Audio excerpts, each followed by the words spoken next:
Welcome once again to Learning English Language classes. In this section, we will learn about prepositions.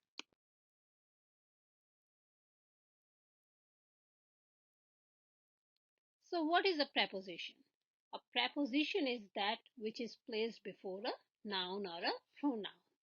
Pre plus position.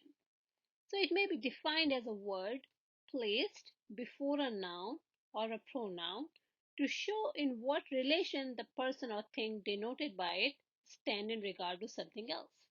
So look at this example. The boys are in the class is showing the relation between two nouns, boys and class. Where are the boys? They are in the class. Anukriti is fond of apples. Anukriti is fond of apples. So it's a noun to adjective. He jumped into the well.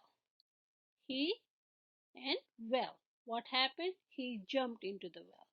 So into is the preposition. There are five kinds of prepositions: simple preposition, compound preposition, phrase preposition, and participle preposition.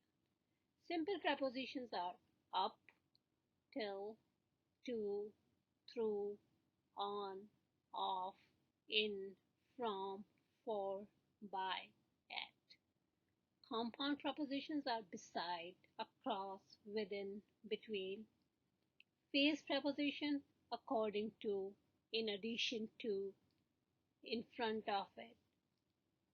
Participle prepositions is present participle of verb used without noun or pronoun, like bearing, during, responding, all are participle prepositions. Prepositions express relationships such as space, time, or figurative location. Look at this example. Leaned against the wall. It is showing the place. At an early date. It is showing the time. For many years. Same time. With a knife. With what?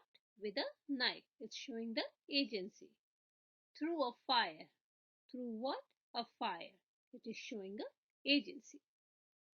Fought with courage. How did he fight? With courage. It's showing the manner. Died of fever. How did he die? It is a cause. The cause of the death was fever. For our happiness. Why did he do this? What was the purpose of doing this? Was our happiness.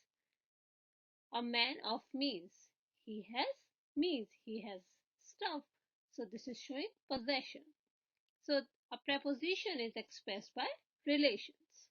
So it can be by place, by time, agency, manner, cause, reason, purpose, possession. These are all the prepositions. It's time to do this exercise. This is just a small exercise of 9 sentences. As always, pause the video and try to do the exercise and fill in the right preposition. Hope that was easy and you were able to do most of the questions right. If you have any concern, please contact us or write in the comment section. And don't forget to like, share and subscribe our videos, and we'll see you in the next one. Thank you. Bye-bye.